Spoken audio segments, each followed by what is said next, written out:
नमस्कार everyone, judiciary wings bike academy में आप सभी का स्वागत है। तो कल हमने जो bar council of Uttar Pradesh के लिए जो वीडियो बनाया था, उसमें हमारे कमेंट सेक्शन में कुछ कमेंट्स आए जिसमें बच्चों को ड्रेस वगैरह के बारे में थोड़ी और क्लैरिटी चाहिए थी। और प्लस क्या क्या पूछा जाएगा उसके कुछ और क्वेश्चंस लोगों ने हमसे पूछा, हमारे टेलीग्राम वगैरह पे भी मैसेज आए। तो आज हम उसी को डिस्कस करेंगे। जो थोड़ी बहुत कन्फ्यूजन है, जो थोड़ा बहुत कन्फ्यूजन है, वो हम कोशिश करेंगे कि आज दूर हो जाए, है ना। तो पहले तो हमारे पास एक गर्ल का कमेंट हमारे कमेंट सेक्शन में ही आया था, और दो तीन का हमारे टेलीग्राम पे मैसेज आया था कि ड्रेस कोड क्या होना चाहिए गर्ल्स के लिए। तो देखिए, ये तो हमारा जो सैम्पल ड्रेस है जो हम पहनते हैं, जो हम मूड कोट वगैरह के लिए भी जाते हैं, black black pant, white shirt, black coat और टाई। ठीक है, ब्लैक टाई होनी चाहिए। कोई कलरफुल टाई नहीं होनी चाहिए, कोई और कलर की टाई नहीं, ब्लैक टाई होनी चाहिए।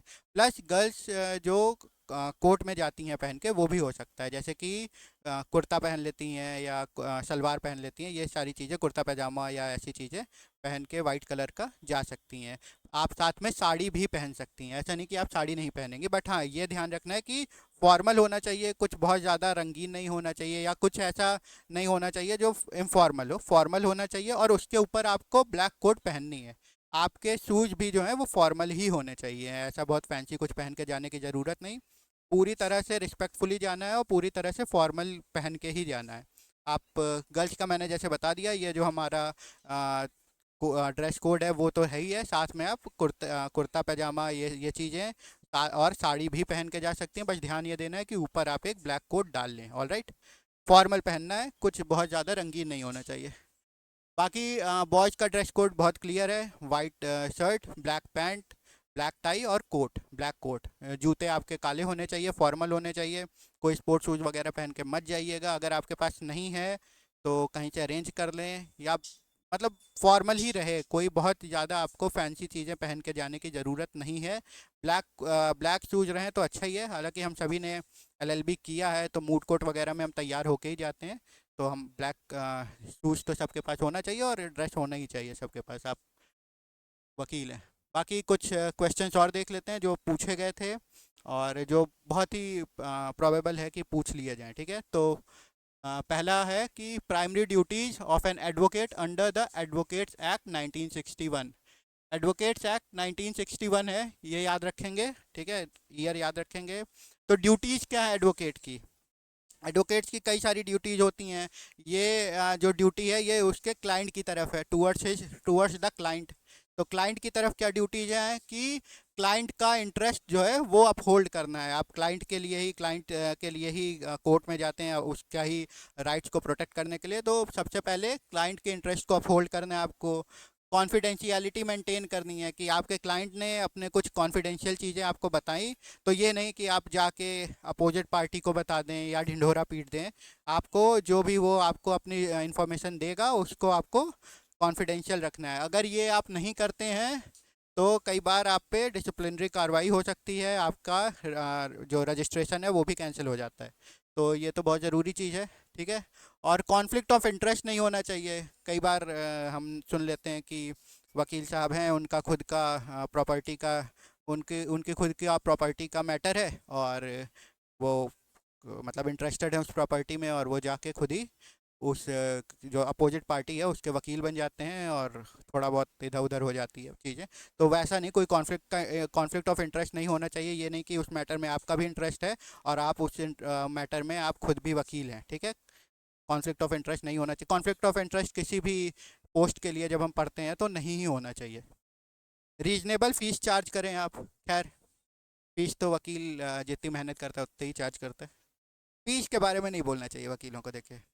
और ऑनेस्ट एडवाइस दीजिए आप। ये नहीं कि इसलिए कि आपको केस मिल जाए आप कुछ भी बोल दें उससे कि हम सब करा देंगे। जो आप करा सकते हैं, जो लीगली पॉसिबल है, सिर्फ वही चीज़ें आप बोलें। ठीक है, ये हो गया आपका टूवर्ड्स द क्लाइंट।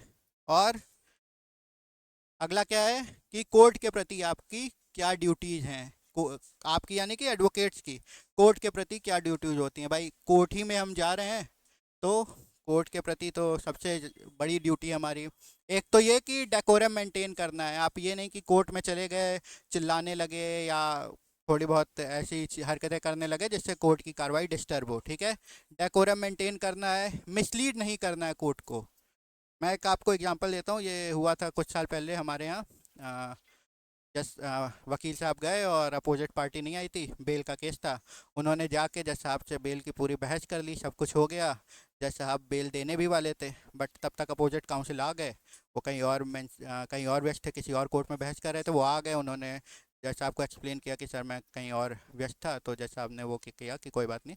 तो उन्होंने बस एक लाइन की बहस की कि सुप्रीम कोर्ट से ये बेल रिजेक्ट हो चुकी है।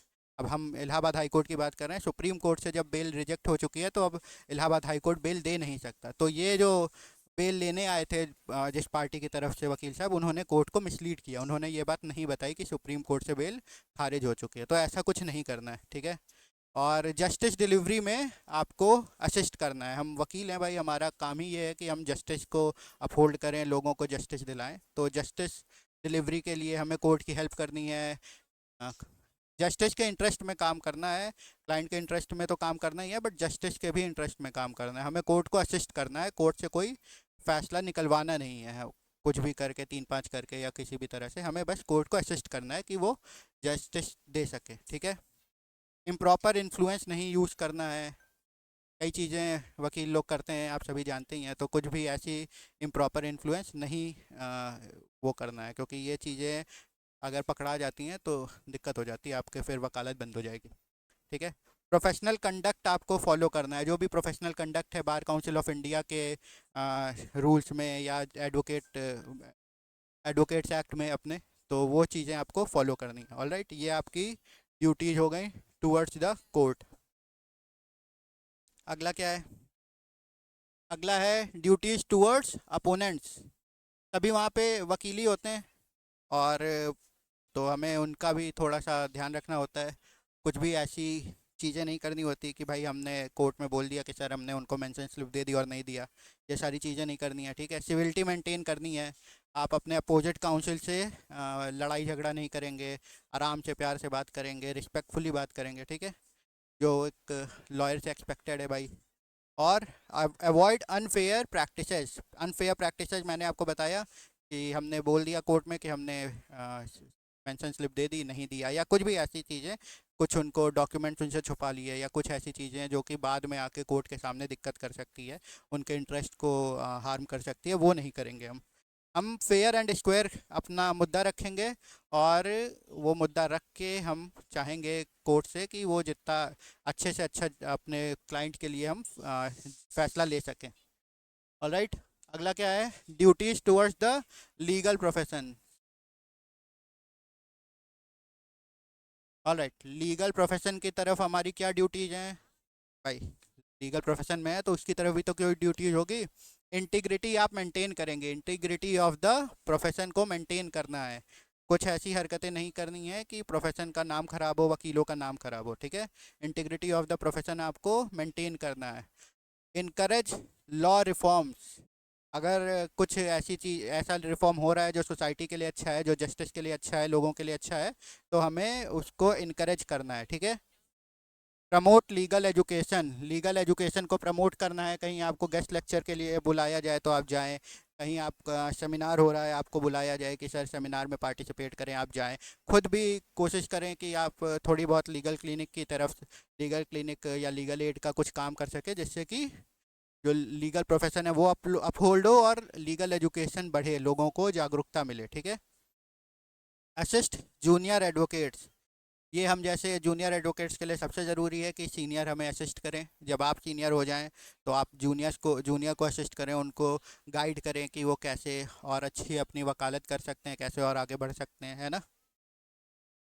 ऑलराइट, जब आगे के वकील अच्छे होंगे तभी तो लीगल प्रोफेशन का भी करियर, मतलब लीगल प्रोफेशन भी लॉन्ग टर्म के लिए अपनी इंटीग्रिटी को अपहोल्ड कर पाएगा, अपना अपनी क्वालिटी को मेंटेन कर पाएगा। हम सुनते हैं ना बहुत सारे वकीलों के नाम, पलीमन जी का नाम, और भी बहुत सारे वकीलों का नाम हम सुनते हैं। तो उन उनकी रिस्पेक्ट क्यों है? क्योंकि वो अच्छे वकील हैं। तो वैसे ही अगर गाइड करेंगे हमारे जूनियर्स, हम मेहनत करेंगे तो हम अच्छे बनेंगे। Alright, duties towards the society, क्योंकि सोसाइटी एट लार्ज इसका इंटरेस्ट सबसे ऊपर होता है। Alright, provide legal aid provide कीजिए भाई। अगर कोई गरीब है तो उसको फ्री लीगल एड प्रोवाइड कीजिए मिनिमम खर्चे पे, जितने में बस आप अपना खर्चा निकाल लीजिए, जो आपका कोर्ट फीस वगैरह होता है, फोटो स्टेट वगैरह के खर्चे होते हैं, उतना लेके बस उनको हेल्प कीजिए। अगर आप कर सकते हैं, आप सक्षम हैं, तो वो भी मत लीजिए, पूरी तरह से फ्री लीगल एड प्रोवाइड कीजिए। रूल ऑफ लॉ को प्रमोट कीजिए, ना खुद लॉ तोड़िए, ना अगर आपके सामने कोई लॉ का वायलेशन हो रहा है तो उसके खिलाफ आवाज़ उठाइए आप, है ना। रूल ऑफ लॉ को अपहोल्ड करना है। रूल ऑफ लॉ क्या होता है आप बताएंगे?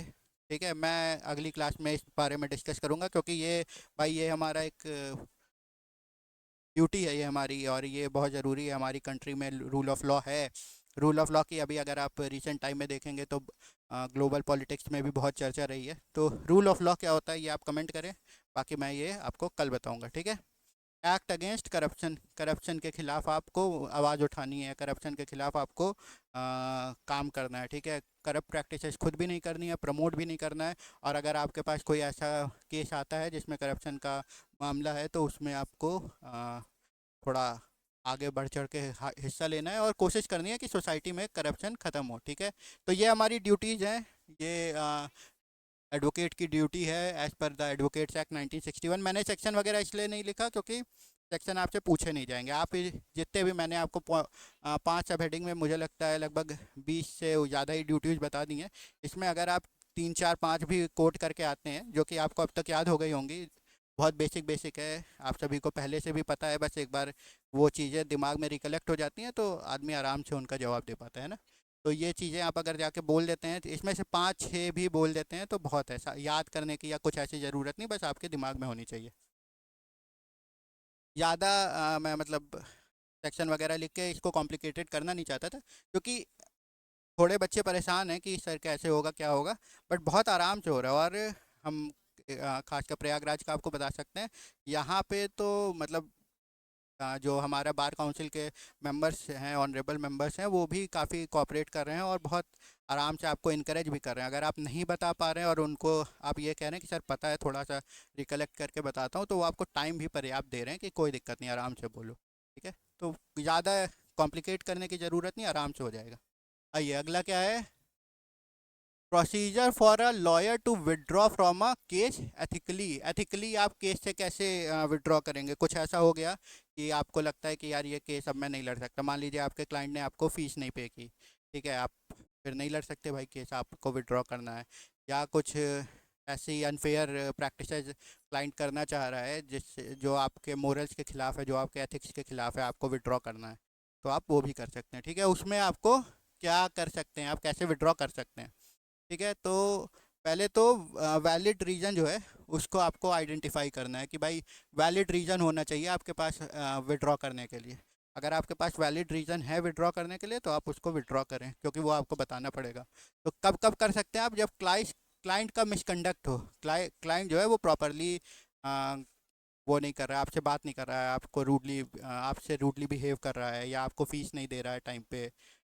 अगर आप लीगल एड में फ्री लीगल एड नहीं प्रोवाइड कर रहे हैं और वो आपको क्लाइंट फ़ीस नहीं दे रहा है, या कुछ ऐसी चीज़ें कर रहा है जो मतलब जस्टिस के लिए अच्छी नहीं है, बट अब आप चूँकि आपने को कॉन्फिडेंशियलिटी भी रखनी है तो आप बता भी नहीं सकते, बट आपको आपके मोरल्स, आपकी अंतरात्मा आपको जवाब नहीं दे रही कि आप जाएं उसके खिलाफ बातें करें, तो या उसको रिप्रेजेंट करें, तो आप विड्रॉ कर सकते हैं, ठीक है। कॉन्फ्लिक्ट ऑफ इंटरेस्ट है आपका और क्लाइंट का, आपने पहले केस ले लिया, जब केस आया मान लीजिए कि जैसे डाइवोर्स का केस था, उसमें जो लड़के की तरफ जो लड़की की तरफ से वकील थे, वो उन्होंने केस वेस ले लिया, सब कुछ हो गया, बाद में पता चला कि वो लड़के के पिताजी के कज़न हैं, तो उन्होंने बाद में विड्रॉ किया। तो ऐसी चीज़ें अगर कॉन्फ्लिक्ट ऑफ इंटरेस्ट है तो आप विड्रॉ कीजिए।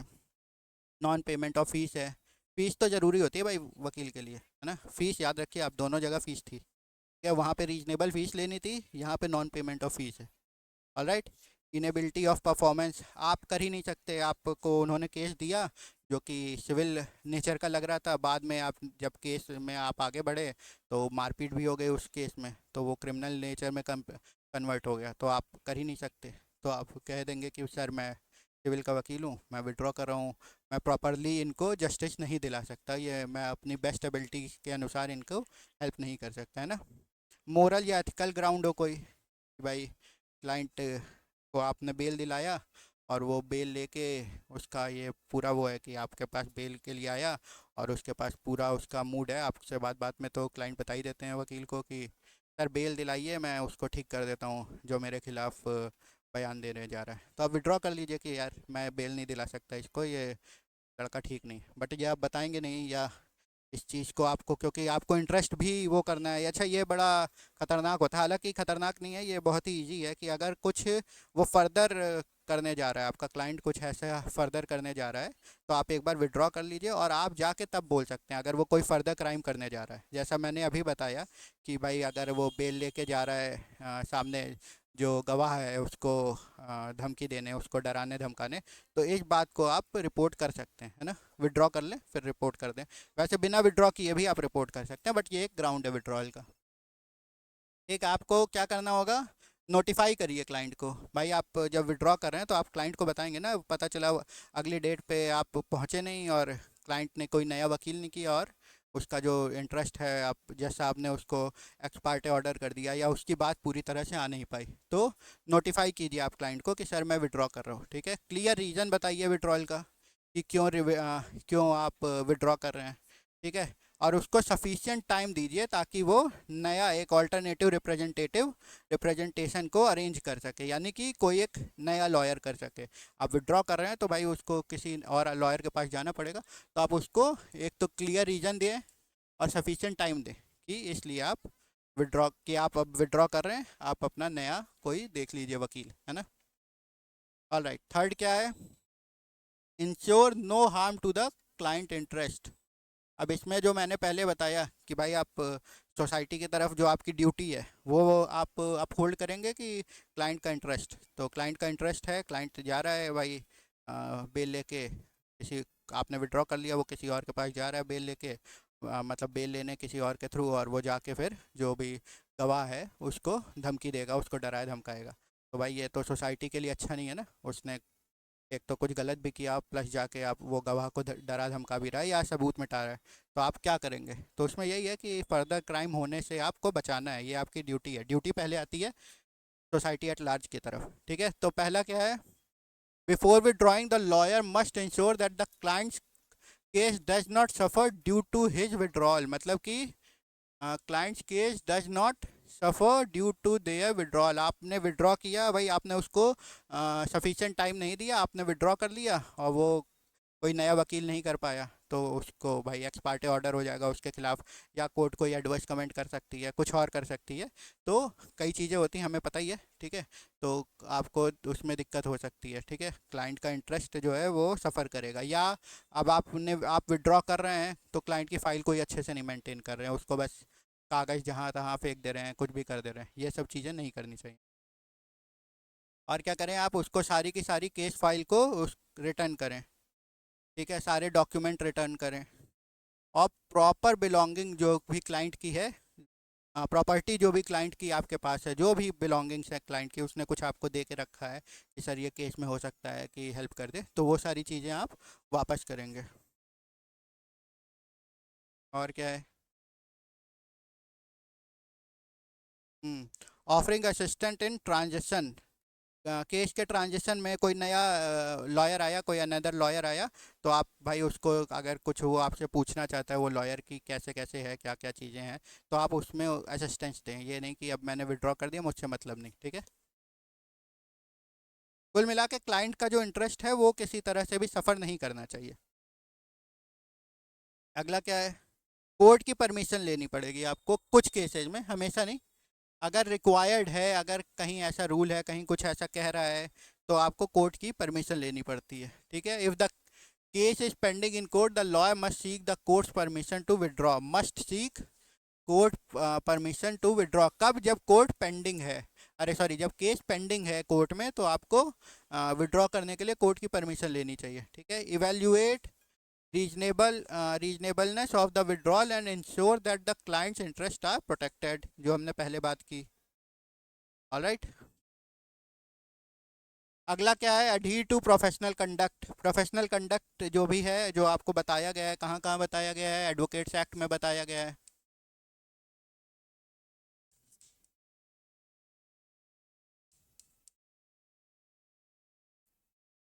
और आपका बार काउंसिल ऑफ इंडिया के रूल्स में जो बताया गया है, rules of conduct.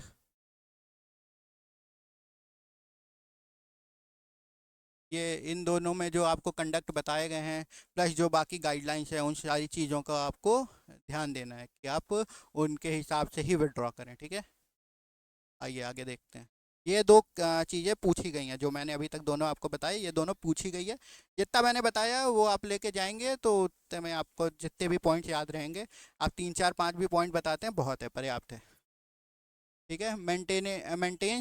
Maintain confidentiality, जो मैंने बताया कि आपको भाई उसकी चीज़ों को गाना नहीं है।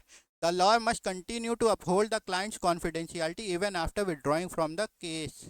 मस्ट कंटिन्यू लिखा है ना, कंटिन्यू करेंगे आप।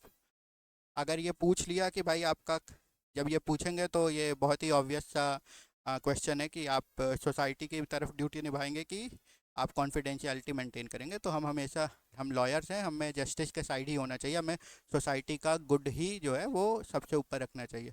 तो सोसाइटी का इंटरेस्ट किसमें है कि जस्टिस अपहोल्ड हो, तो हम जो भी जस्टिस अपहोल्ड करने के लिए जो ज़रूरी होगा वो करेंगे। जस्टिस के बाद हमारा क्लाइंट सबसे ऊपर है। तो एक बार अगर वो कुछ ऐसा नहीं है कि जस्टिस में कोई प्रॉब्लम आए या सोसाइटी को कोई नुकसान हो, तो आप उसकी सारी चीज़ों को कॉन्फिडेंशियल रखेंगे। ये आप ऐसे नहीं बोल देंगे, ये अगर उन्होंने पूछा ये क्वेश्चन कि भाई आप अपनी इस ड्यूटी से कि कॉन्फिडेंशियलिटी को मेंटेन करें, या आपका क्लाइंट जो है वो जा रहा है कोई अपराध करने और आपको पता है उसमें से किसको चुनेंगे, तो ऑब्वियसली अगर वो अपराध करने जा रहा है तो आप उसकी रिपोर्टिंग करेंगे, ठीक है। अगला क्या है, पीआईएल क्या होती है। पीआईएल के बारे में क्वेश्चंस पूछा गया, पब्लिक इंटरेस्ट लिटिगेशन क्या होता है हम सबको पता है, एक बार देख लेते हैं शॉर्ट में। तो पब्लिक इंटरेस्ट लिटिगेशन क्या है, लीगल मैकेनिज्म है दैट अलाउज इंडिविजुअल और organisation to approach the court to seek justice. क्या है, लीगल मैकेनिज्म है जो कि इंडिविजुअल्स और या ऑर्गेनाइजेशंस को अलाउ करता है कि वो कोर्ट को अप्रोच करे, किस लिए, जस्टिस के लिए। To seek justice on matters affecting the public at large. इसके लिए आपका मैटर नहीं है बट पब्लिक का मैटर है। अभी हम आगे पढ़ेंगे तो इसमें देखेंगे हम, ठीक है। और marginalise section of the society, it is a tool to promote social welfare and ensure justice where the affected parties are enable to represent themselves. ये ऑब्जेक्टिव हो गया, ठीक है। ये जो है ये ऑब्जेक्टिव है, ये ऑब्जेक्टिव है किसका, ये ऑब्जेक्टिव है पीआईएल का। तो पहले पीआईएल क्यों करेंगे कि भाई आप पार्टी नहीं है उस पीआईएल में, मतलब आप का कोई लोकस स्टैंडी नहीं है, और बट तब भी आप देख रहे हैं, आप सोसाइटी के इंटरेस्ट में काम करना चाहते हैं, आप पब्लिक स्पिरिटेड पर्सन है, और आप ऐसा देख रहे हैं कि यार जिसका लोकस स्टैंडी है वो कुछ नहीं कर सकता, वो सक्षम नहीं है या उसको पता नहीं है अपने राइट्स के बारे में, तो आप कोर्ट को अप्रोच कर सकते हैं पीआईएल के थ्रू। इससे क्या हुआ कि सोसाइटी का एक तो वेलफेयर हुआ, ये क्या करता है, promote social welfare and ensure justice, ठीक है। किस लिए, अगर आपसे पूछ लिया कि पीआईएल का ऑब्जेक्टिव क्या है तो आप बताएंगे कि सोशल वेलफेयर को प्रमोट करना और जस्टिस इंश्योर करना, ये दो चीज़ें ऑब्जेक्टिव है। All right. अगला क्या है, की फीचर्स ऑफ पीआईएल। ये क्या है, वाइडर स्टैंडिंग। लोकस स्टैंडी नहीं है, लोकस स्टैंडी किसका होता है, उसका जिसका डायरेक्ट राइट वायलेट हो रहा है उसका होता है, बट मान लीजिए जिसका राइट वायलेट हो रहा है उसका भाई उसको वो इतना सक्षम नहीं है, वो मार्जिनलाइज सेक्शन से आता है, या उसके पास ये नॉलेज ही नहीं है कि उसका यहाँ पे राइट अफेक्ट हो रहा है, तो भाई फिर उसका राइट हमेशा अफेक्ट होता रहेगा, या उसकी कम्युनिटी का या उसके जैसे और लोगों का राइट हमेशा जो वायलेट होता रहेगा। तो ये क्या करता है, ये लोकस स्टैंडी को बढ़ा देता है, कि लोकस स्टैंडी मतलब कि आपका क्या, यहाँ इसमें आपका क्या इंटरेस्ट है, क्योंकि जिसका इंटरेस्ट है वही स्टैंड कर सकता है, ठीक है। तो ये स्टैंडिंग को जो है वो वाइडर कर देता है कि कोई भी पब्लिक स्पिरिटेड पर्सन आ सकता है। Focuses on social welfare, social welfare के लिए ये सोशल वेलफेयर पे ये फोकस करता है, ठीक है। जुडिशियल एक्टिविज्म को प्रमोट करता है। अब इसमें वो पूछ सकते हैं कि भाई जुडिशियल एक्टिविज्म और जुडिशियल एनार्की कह सकते हैं, या जुडिशियल जुडिशल एक्टिविज्म कह सकते हैं, ठीक है। एक्टिविज्म या जुडिशल एनार्की में क्या अंतर है, और क्या ये पीआईएल जो है ये जुडिशल एनार्की की तरफ नहीं ले जा रहा है? तो इसमें आप क्या आंसर देंगे कि भाई रेगुलेटेड होना चाहिए बट जस्टिस से सबसे ज़्यादा ज़रूरी है, ठीक है। ये जुडिशल एक्टिविज्म वाला जो पूरा का पूरा मैटर है ये काफ़ी थोड़ा सा कंट्रोवर्शियल तो है ही है, बट इस पे आपको एक क्लियर स्टैंडिंग आपकी होनी चाहिए कि जुडिशल एक्टिविज्म क्या है और जुडिशल एनार्की क्या है, ठीक है। या पॉलिटिक्स में जो जुडिशरी आ रही है, आप सभी को पता है, आप सभी न्यूज़ पढ़ते हैं, बट ये अभी के लिए ज़रूरी नहीं है। जब हम पीआईएल अपने कोर्स के लिए पढ़ेंगे तो थोड़ा सा डिस्कस करेंगे। इसमें सबसे ज़्यादा इम्पोर्टेंट कौन है? दो जस्टिस हैं, justice P N Bhagwati and justice B R Krishnan Iyer. ये जो हैं, ये इन लोगों ने काफ़ी ज़्यादा प्रमोट किया पीआईएल को। पीएन भगवती सर जो थे उनको तो आप लेटर पे लिख के भेज दें, अगर लेटर लिख के भेज देते थे तो वो उस लेटर को ही पिटिशन मान लेते थे, अगर इन्वायरमेंट से रिलेटेड कुछ है या किसी भी चीज़ से रिलेटेड। एमसी मेहता के, हम बहुत famous MC Mehta versus union of India का केस, तो वो सारे पीआईएल के ही केस हैं, इन्वायरमेंट से रिलेटेड केसेज हैं जो कि सोसाइटी को अफेक्ट करते हैं। तो इन दो जजेस का नाम याद रखेंगे, जस्टिस भगवती और justice Krishna Iyer, V R Krishna Iyer, ठीक है। कॉन्स्टिट्यूशनल बेसिस क्या है पीआईएल का? आर्टिकल 32 और आर्टिकल 226। इसको क्या कहा गया है?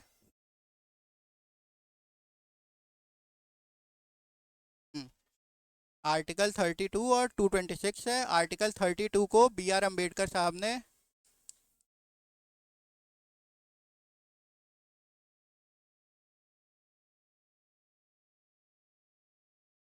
डॉक्टर बी आर अम्बेडकर ने क्या कहा है? सोल ऑफ कॉन्स्टिट्यूशन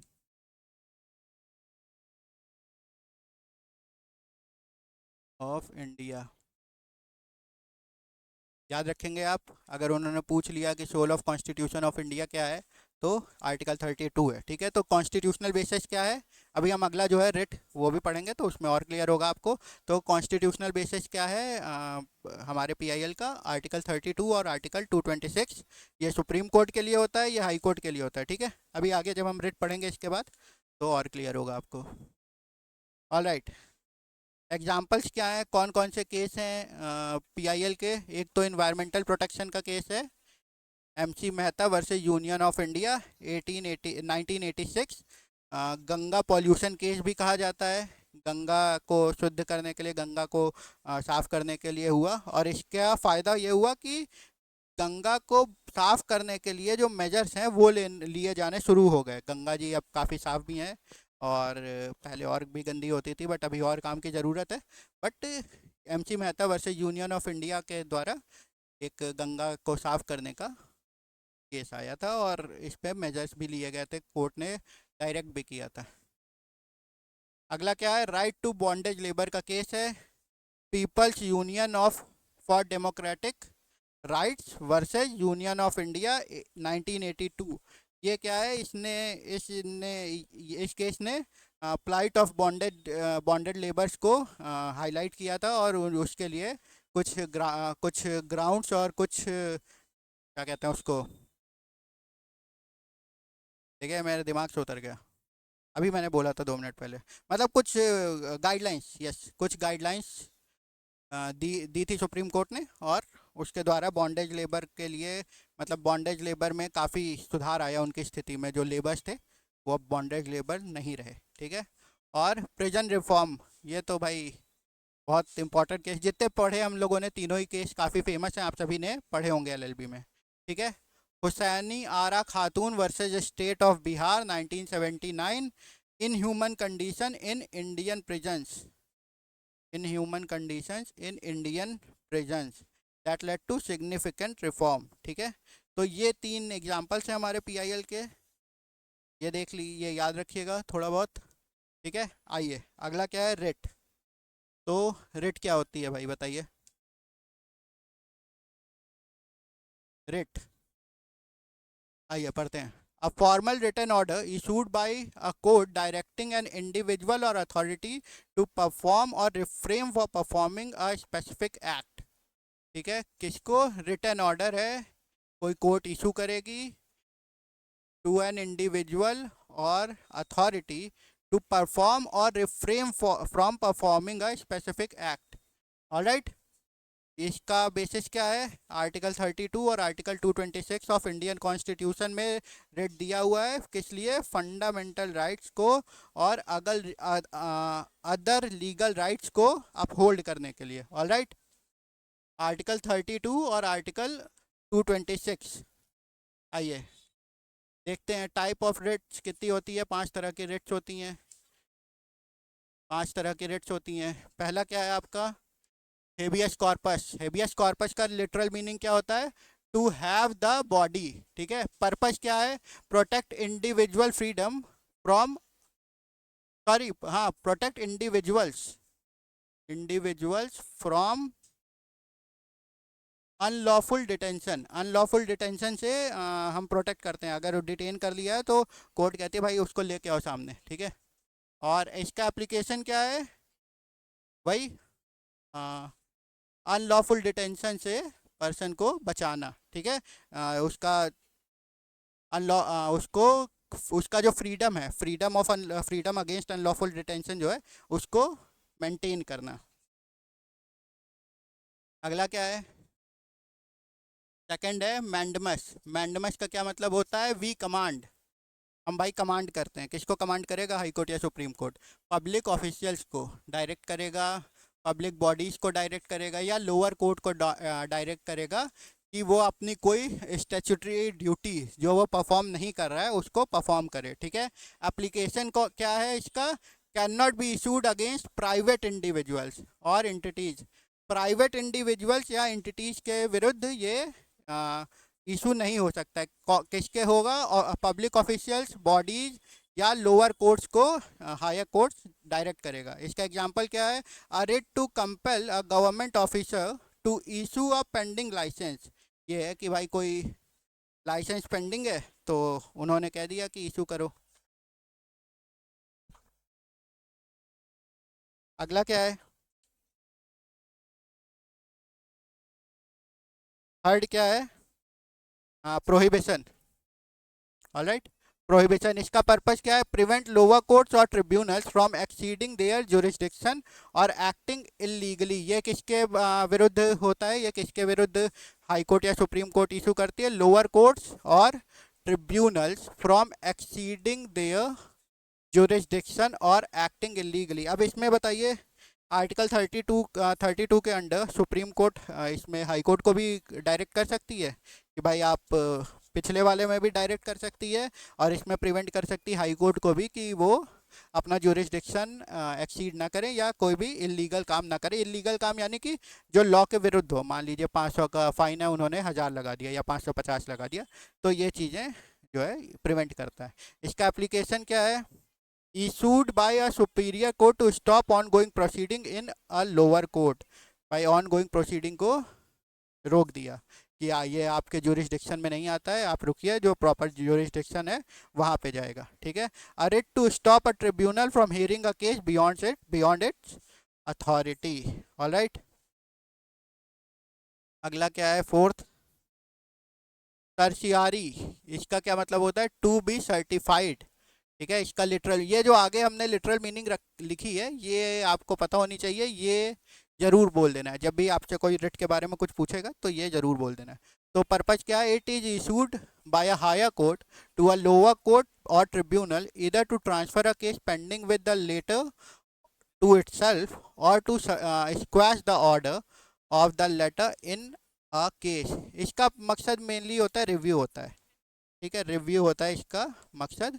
तो क्या करता है कि हायर कोर्ट जो है, हाई कोर्ट मान लीजिए, वो आपके सेशंस कोर्ट को या लोअर कोर्ट किसी भी और लेवल के सेशंस कोर्ट के किसी भी और कोर्ट को ये कह सकता है कि भाई आप ये जो केस है ये हमें ट्रांसफ़र कर दीजिए, या वो केस चल रहा है तो वो उस केस को कहते हैं कि इस केस को क्वॉश कीजिए, तो अब हम ही करेंगे, या इसकी कोई ज़रूरत नहीं है। अगर रिट के लिए जाते हैं तो वो क्वॉश भी कर सकते हैं अपने, भाई पूरी बहस सुनेंगे दोनों पार्टी की और उसे क्वॉश कर देंगे, या कहेंगे कि हम रिव्यू करेंगे, या कहेंगे कि आप लाइए हमारे पास ही दे दीजिए ये केस, हम ही इसको सुनेंगे, आपको ज़रूरत नहीं सुनने की। Issued after the lower court has made a decision, lower court में डिसीजन दे देती है तो इशू होता है, कई बार जब अभी कोर्ट केस चल रहा है तो भी होता है। इसमें पूरा लिखा नहीं उन्होंने, बट लोअर कोर्ट में जब डिसीजन हो जाता है तब तो ऑब्वियसली जाता ही है, तब तो अपील होती है। बट अगर लोअर कोर्ट में अभी केस चल रहा है तो भी वो मांग लेते हैं कि लाइए writ to nullify an illegal judgment by a lower court. Alright, अगला क्या है लास्ट हमारा, को वारंटो, मतलब कि बाय व्हाट अथॉरिटी, भाई आपकी क्या अथॉरिटी है, आप ये क्यों कर रहे हो, ठीक है। इसका पर्पस क्या है, challenges the authority of a person holding a public office to prove their eligibility, किसी अथॉरिटी को या किसी पर्सन को जो कि कोई पब्लिक ऑफिस होल्ड कर रहा है उसको कहेंगे कि अपनी जो एलिजिबिलिटी है कि आप ये ऑर्डर पास कर सकते हो या आप ये एक्ट कर सकते हो अपनी पब्लिक ऑफिसर की कैपेसिटी में, उसके लिए पूछता है कि आपकी क्या अथॉरिटी है भाई। तो इसका एप्लीकेशन कहाँ पे होता है, ensure that a person holds a position legally and has required qualification, ठीक है, लीगली आप होल्ड कर रहे हैं और वो डिसीजन देने के लिए या वो एक्ट करने के लिए आप क्वालिफाइड हैं। मतलब जैसे हमने पीछे देखा, मान लीजिए जुरिस्डिक्शन ही नहीं है या कोई ऐसा ऑफिसर, सिर्फ लीगल ऑफिसर नहीं, अदरवाइज एग्जीक्यूटिव ऑफिसर भी कोई ऐसा काम कर रहा है जो उसका काम है ही नहीं, जिसकी पावर उसको दी ही नहीं गई, आईटी का आदमी जाके एक्साइज का काम करने लगे, ये सारी चीज़ें फिर आपको बोला जाएगा कि भाई प्रूव कीजिए अपनी अथॉरिटी।